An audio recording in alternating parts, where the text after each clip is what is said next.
Showtime! It's about that time. Let's go! You're right where you need to be. This is GCOM Radio. Hardest radio station on the planet. Yeah! Powered by Lyfeblood.com. We certified. And hosted by Nova Phoenix. Give them that flavor.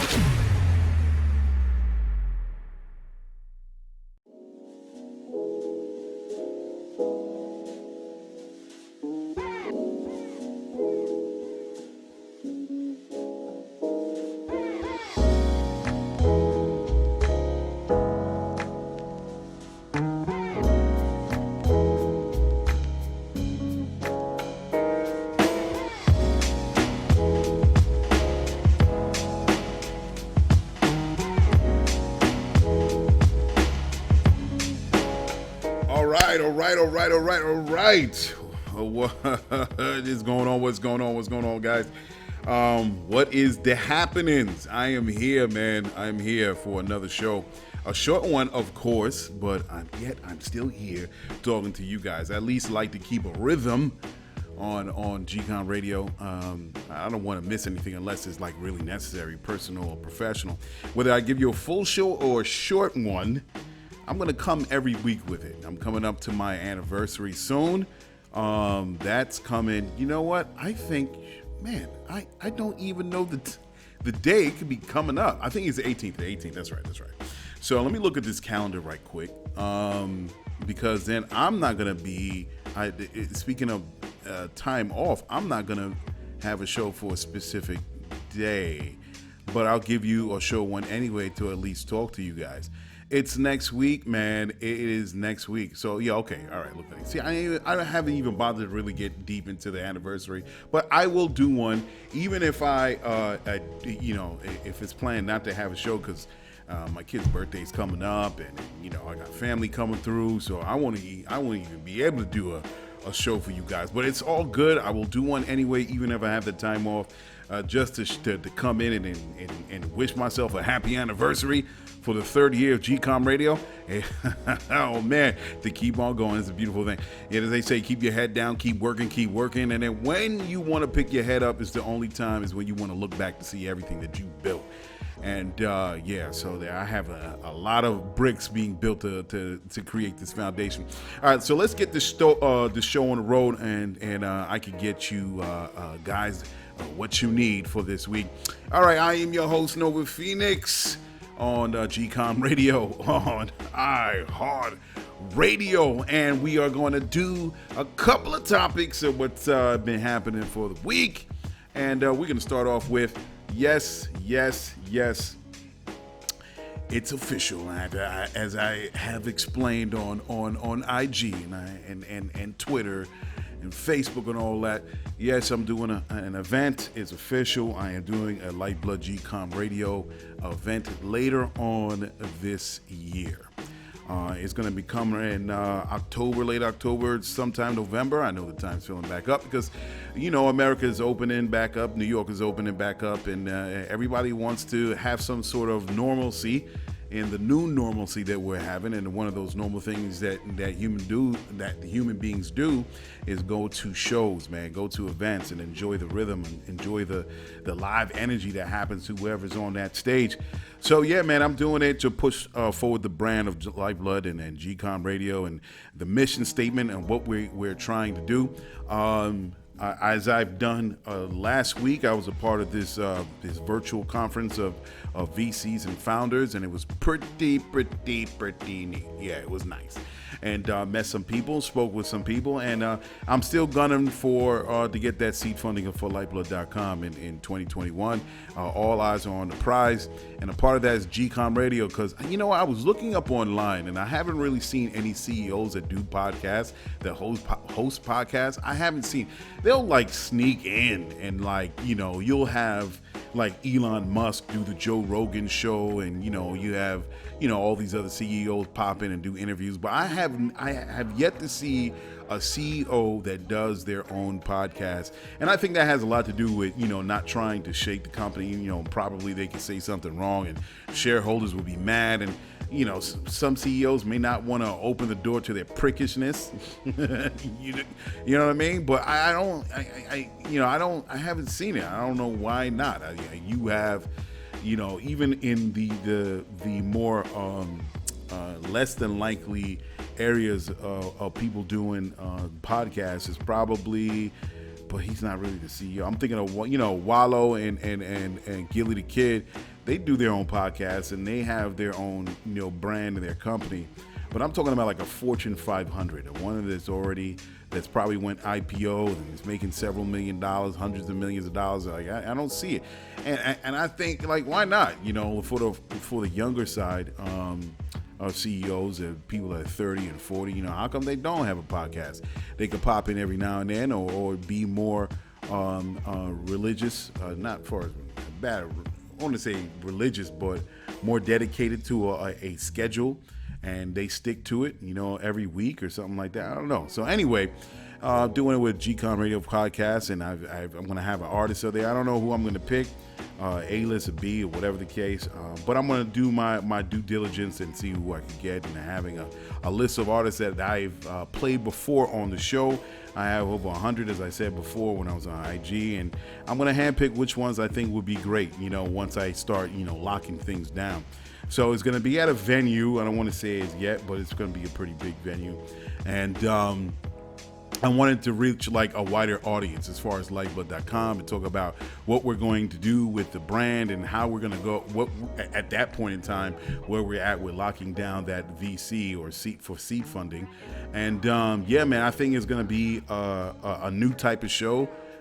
As far as how we're going to bring that message and to the people. So I plan to do all types of promo for it, radio, online, billboards, everything. I'm trying to see what I can do and really reaching out to New York and reaching out to the world. So I'm looking forward to it, man. It's going to be super fun, and I can't wait to really, get on that stage with the artist or band that's going to really hit that crowd, man. I can't wait. So yeah, and that's what we're doing, man. I'm looking forward to it. I'm looking forward, I can at least say. All right, so let's move on to the next thing. Six Flags. Yo, I was planning to go to Six Flags this summer, and actually my wife was kind of like going through like buying tickets, and it's an interesting thing. You go on their website, and they had their price set at $30.99 to get tickets. And then next thing you know, you don't go on there for a while, you jump back on Six Flags, and then it turned to $45.99. I'm like, wow. So she's saying like it was $30.99 and then went back to it to see about tickets, for the fan to go. And then it was like $45.99. I'm like, what? And I'm thinking, you sure? Yeah. It's sure enough, that's the case. And I think it has something to do with the cookies. They know who's on the site. And then, I don't know why would the prices switch? And now it's back to $39.99. Could have been a glitch.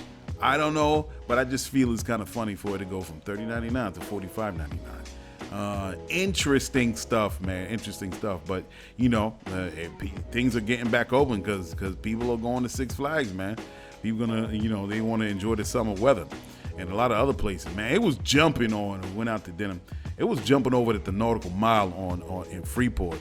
And, since New York is back open, man, I forgot how jumping that the nautical mile could be, man. It was a whole lot of people. You had bikers, hip-hop was playing, reggae music, people having a good time at the bar, driving up and down in their fancy cars. Like, that is like the strip, man, for real. That is like the strip of the 2021 folk.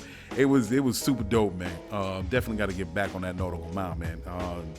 Yeah, so anyway, check this out. A gang member pled guilty in a RICO. Everybody knows what RICO is. Racketeer Influence and Corrupt Organizations Act. And he got bagged, and he's associated with Casanova. Everybody knows Casanova, the Brooklyn rapper. And other members associated along with that gang members, the Untouchable Gorilla Stone Nation. I really don't keep up with what's going on like behind the scenes in some of these rappers, man. If they doing what they do and they got a crew, quote unquote, whatever like that, I mean, I don't see there being a big problem with that unless you trying to shake down people. But they're saying that this individual, Stephen Chino Hughes, is accused of handling a July 20th shooting against another gang member in New Rochelle. And they're saying this, they're trying to back this whole alleged event up with supposed text messages and discussing shootings on wiretaps and recorded prison calls. I'm like, God damn, wiretaps. Like, what's happening with this particular quote unquote crew where wiretaps is necessary to get information? I'm like, damn, they be treating rappers like they're Kaiser Sosa. I swear. They be treating rappers like they moving major keys through Texas borderline or something, Florida borderline. But anyway, so Casanova is currently in jail, which I had no idea was happening. He's on he was trying to post bond for $2.5 million, but the judge denied his bail. And it was based on drug dealing and firearm charges. So he was trying to bounce when they found out that, they was trying to get him. For 2 days, they say he was on the lam. But he finally surrendered himself, and now my man is in jail without bail for these alleged charges. Yo, rappers, listen, you guys got to do, I'm going to say, if you are doing wrong, I'm not saying it's nothing associated with Casanova. If you are doing the shenanigans, you guys got to be careful, man. You're going into this rap life. You have a new life. God gave you the gift of being a rapper where you could reach millions of people with your gift. And not just millions of people, potentially billions of people. You know what I mean? Because, of course, in the digital age, we're not even reaching, what artists used to reach back like 30, 40 years ago. You can instantly be a rap star or a rock star to billions of people in no time. When the planet, stars, and moons align, all of a sudden some small village in I don't know, in Asia knows who you are. So if you're given this gift, man, you got to respect it and treat it right, man. You got to respect it, treat it right. Now, I'm not saying, I know sometimes a game could be crooked, and then you have to make sure you protect yourself, but you have to choose the crew or the people that you have around you. Because if they're going to do dirt, this is what happens. You see all this mess kind of bubbling up, and you kind of have one foot in the game as far as the rap game, and you got the other foot in the streets. This is what's going to happen. And then the guy, your associate, that you probably, yeah, sure, I'm going to get you on, whatever, just run with me, and you don't know what things he's doing, and this is what happens. So you got to be careful, man. I've said it before on the show. You guys got to be seriously careful how you move in this hip hop game. And you know how it's different for black folk, as opposed to other people. It's just what it is. You can move a little bit of bullshit weed, and then all of a sudden they gonna drop the building on you. But then you have other folks that in organized crime moving all types of keys, and they're getting hit with the same amount of years, but they'll pick you out first because you black. So you got to be extra careful how you moving in this game. There's a hip hop guy, man. You know how they go. You know how that is. Next thing, man. Yo, check this out. This is a very useful thing. So people are going back to work, begrudgingly. Some companies are saying they want people to do this hybrid thing. They're going to do 2 days on and then 3 days off, or whatever the case. So, there are some companies that have some extra funny ways how they're trying to establish boundaries with their employees.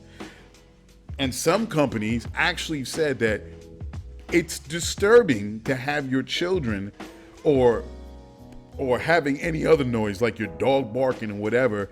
It's unbecoming of an employee of that particular company. I'm like, huh? Wait a second. What you think we've been doing for the past 16 to 18 months as we've been sheltered in our homes? You gonna hear kids scream and dogs bark and cats meow and all this other thing that's going on the other side of that camera. Come on, man. Are we really gonna talk some mess where we're gonna try to control people? You didn't have these rules before. So all of a sudden you want to have this now? You want to start what? So if there's too much noise, what you gonna do? If you're having a meeting and you have some 4-year-olds screaming because you don't even have any daycare, it's the summer months, and then all of a sudden what are you gonna do? What you gonna do? Where you want this kid to go if you're having a meeting? It is what it is, right? So anyway, the reason why I say this, they have this new thing called Crisp, and I've seen it before. Now, Crisp is a video conferencing technology where it eliminates background noise, and I've seen this commercial pop up on YouTube. Now, it somehow it picks up directional. It's like a audio directionally, like whatever audio is in front of the computer or the device, and it blocks out all the other side noise. Now, it's not new. I've seen this technology before in televisions a long time ago, and I was like, oh, that's pretty cool. That's nifty, but I didn't see really where it can go. So the TV technology is that, sometimes you have the TV blaring, but you have other people in the room that's probably doing homework or whatever, and the TV is distracting because it's loud or whatever. They actually had this part of the device in the television where it was directional audio directed to the person in front of television. No joke, y'all. No joke. This is crazy. So if you're sitting in front of television and you take one step left or right, you're standing outside of the audio coming from the television. You can't hear a thing. But if you stand right back in front where that direction, the audio is going in front of the television, all of a sudden you're picking it up like you're hearing television in a regular way. It's amazing. I thought that was super cool because you could listen to the television without putting on headphones and other people in the room not hear the television. I don't know the specifics of the technology, but I thought it was really nifty that they had this available. Now it's coming in this video conferencing plugin, I think you want to call it, called Crisp, KRISP. I think it's KRISP.ai is the website. But yeah, man, super dope. I haven't tried it. It's subscription based. It's like $5 a month. Hey, I'm just talking about it. Maybe you guys can use it and whatever. And let's see if there's a review on it. But I was like, in terms of people going back to work, and all of a sudden you have some, stupid ass manager that's saying, oh, I don't want to hear any noise. Here's a perfect tool that you can use to have a quiet meeting, and the people listening to you are not getting distracted from all that background noise. So we'll see how that goes. Richard Branson, he went to space. Yes, Richard Branson was mad that Elon Musk and Jeff Bezos was doing what they do for space, and he's like, I'm gonna be the first billionaire in space, technically, whatever, even though people have been doing this already. But he has his company, I think it's Virgin Galactic, and he spent a whole buttloads of money on sending a spacecraft along with 4 other people and him into suborbital space, not like outer space, suborbital space, right on the skin top layer of the atmosphere, of the Earth's atmosphere. And they use a VMS Eve launch plane to take the plane into a certain elevation, and then it detaches the spaceship that they're in, the VSS Unity spacecraft, and they wanted to go above what they call the quote-unquote Armstrong line. They say it's about 50 miles above the Earth's surface. The Federal Aviation Administration is saying that that's where space starts, at the Armstrong line. So he went and did his thing. A lot of people had some problems with that. They were saying, oh my God, this is just a piss and mash between Elon Musk, Jeff Bezos, and Richard Branson. Billionaires are spending all this money going to space, and they're starving people on Earth. And, I took, usually a left turn with a comment. And I'm like, yeah, let them do what they're going to do, all right? The rich community is a community unto itself, like any other community. And you have people getting at each other, and yeah, that's dudes is gonna do that. You got the most expensive car, you got the largest yacht, and it's not something that's relegated to billionaires too. Middle class people do it too. All right, it's like you saying you're with your neighbor, in your whatever such community, and your neighbor is doing a bang up job with them Christmas lights. You thought you was doing your thing, but the Johnsons, they have better Christmas lights. Well, Marie, I'm not taking this. Next Christmas season, we're going to put twice as much lights. The Johnsons are not going to beat me out, right? Come on.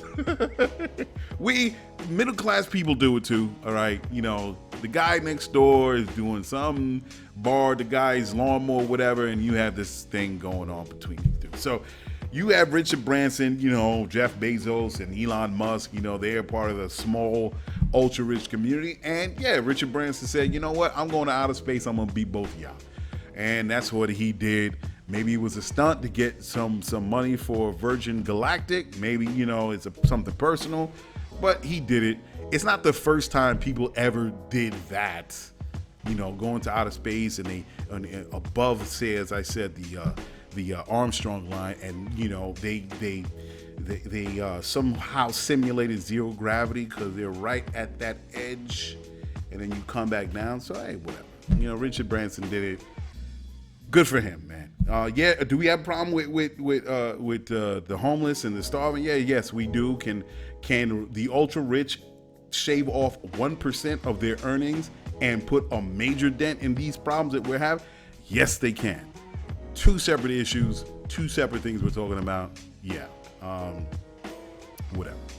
All right, so Netflix, man. Netflix has announced Jerry Eaton as the new head of podcasting. I never knew Netflix to have a podcast division. I know they're movie streaming. They do movies, but I'm like, they have a podcast division? Like, where? It's on the app? Where is it that you can listen to podcasts on Netflix platform? I have never known that. So they're saying Jerry Eaton, she was the head of Apple Podcasts that was her previous position, and now she's newly hired to take care of the content for Netflix podcasts. Now they're saying that Netflix produces many podcasts. Again, I'm gonna have to Google it. Matter of fact, let me do it right here. Let me see if I could see Netflix podcasts. So they do. Oh my God. So it's a platform because I watched Behind the Irish. What is this? Oh, so what they're saying is Netflix have their podcast division, but it's just like a promotional companion to their original TV series. So they'll have podcasts on The Irishman, as I just said, The Crown, The Witcher, Shadow and Bone, Stranger Things, yada, yada, yada. They come out with a new season of one of these originals, and then they'll do a podcast so people can get like the nitty gritty behind the scenes, how this production was made, the actors, corny. I think it's a little corny. And not to knock Netflix, but they can do like, I can't see the innovation. I don't see, I guess it's for those the Irishman nuts or what was what I just said, Shadow and Bone, Stranger Things, any of those super fans that were trying to get extra information of these shows. Yeah, that's good. I can dig it, I guess. But really, it's not really doing anything outside of what you expect from Netflix. Like, okay, that's great. All it's doing is promoting these TV shows online. They're not really doing anything that's cutting edge or pushes an envelope of what those hosts of those podcasts can bring to the wider audience. Like it's not becoming a separate division, a part of Netflix, the company, that you could say, well, all right, I'm not really, I don't feel like watching any movies, but let me go to their podcast division because this particular person is really like thought-provoking and provocative, and it's really not. So I'm like, when I see those things, I really don't pay attention to it because I don't go into the very detail. If I want to go into the detail of a movie, I'll look at reviewers. Like I said, everybody knows, like I'm a big fan of I watch, if I want to get the behind the scenes, and I'm sorry, again, I don't, sometimes my mind here, beyond the trailer with oh my God, Grace Randolph, right? I'll look at that. I'll look at new rock stars, right? I'll watch new rock stars. If I want to really get into deep of the behind the scenes of my favorite movie, but Netflix is not on the top. Let me go to Netflix. I don't see anybody talking about that. Like, but I'll get like links or something from what my brother would send to me or what my friends would. You gotta check this out on YouTube, because really Netflix is really not gonna try to go like push the line on their podcast division. It's whatever. It's a business ploy. It's a business trick. Whatever. So check this out. So police, as they say. Let me see if I could grab this because I lost it. I forgot where it was. Let me see. What was it? Because I got my notes in front of me. Let me see something. All right, here we go. All right, they was in Denver police, right? Denver police potentially stopped another mass shooting. Yes, folks. Yeah, man. We could have possibly had another mass shooting in Denver by Coors Field Stadium. And it just so happened to be, what's the word I'm looking for? Stopped, for lack of a better word. I'm trying to find another funny word for it. But it was actually stopped by a hotel employee. The hotel employee saw, it was the Maven Hotel, and the hotel employee saw that this person was bringing in weapons in one of their rooms, and weapons and ammo, and then he immediately called the police, and of course they got SWAT and all those people in there, and they came in like they wasn't playing around, and they arrested 3 men and 1 woman, and in the hotel room they found 16 long guns, body armor, and 1,000 rounds of ammo. Yo, I mean, you're not going to the local pool with that shit, all right? You know, if you're gonna bring that type of arsenal, you're there to do some damage. And it's amazing to me that people can be going in and out of this hotel, going about their business, having breakfast, getting signed up, like nobody was suspicious. You know, when I'm in a hotel, right, I'm looking around, I'm sitting down in the lobby area. What else is there to do, whether you're looking at your phone and talking with family or friends or whoever, you're looking at people. So, I mean, this must have tipped off somebody other than this hotel employee. But either way, you're carrying in all those guns, you're there to do damage. Now, obviously, I'm thinking there could have been a game that was, I don't know if there's a game because I don't really watch what's going on in baseball, off season, on season, I don't know. But of course, you're waiting for a crowd. The hotel was down the way from the Coors Field Stadium, not far away. It was close enough, and it could have been like that situation down in Nevada, right by the hotel with the country. There was a country concert, and there was an actual dude in the hotel adjacent to the concert, broke out the window and shot up all those people during that country festival. Crazy. That could have been a similar situation, but it was stopped.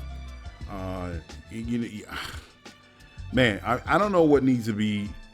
I don't know, man. I'm at a loss for words as far as how we deal with the proliferation of guns in this country. And you know, I'm a gun supporter, Second Amendment person, and all that. But you know, there's got to be a way where we can start trying to figure out, you know, how do we deal with this, man? Because the United States is such a gun-loving country, man, and you know, even when you try to insert some sort of common sense when it comes to legislation or something or other, I mean, it's gone the exact opposite as far as that piece of bill that was going on in Texas, where they wanted to make an open carry for everyone. I haven't really researched that lately. I don't know how that bill went. The Texas governor wanted to sign a bill where he wanted everyone to be able to have open carry. I think it was without a license, without background checks, without anything. You could just go ahead and Kmart, buy a gun, and that'd be that. And I'm like, oh my God, we going back to the Wild Wild West. I love country movies, but this is ridiculous. Yeah, so I'm like, huh? What? So it's like forget the legislation to try to control the guns in this country and keep it out of the hands of some nutballs. It was the exact opposite. They actually spent time and energy to give guns to people, like without license. I'm like, what? This is the Twilight Zone. This is madness. So, yeah, man. I'm glad they stopped that, because I don't want to hear another situation where innocent people are getting shot because we can't seem to figure out how we can deal with these guns. And people that literally walk in with 16, not one, not two, 16 long guns. Yo, what? You are not going to a gun convention. You was not going to sell the guns. You're not a gun seller. With a retail store, you walking in with 16 guns. Come on, man. This is crazy. Yeah. And the last thing before I get out of here is it's interesting that what's happening. People, you think this is 2021 and there's laws in place where it protects people in their homes and their prized possessions, but if you don't pay attention, man, you can have the government and certain organizations take your livelihood legally, quote unquote. So 3 names I'm going to say is McConnell Doris, Cecilia Jones, and Sherlevia Thomas Murchison. I hope I'm getting her first name right.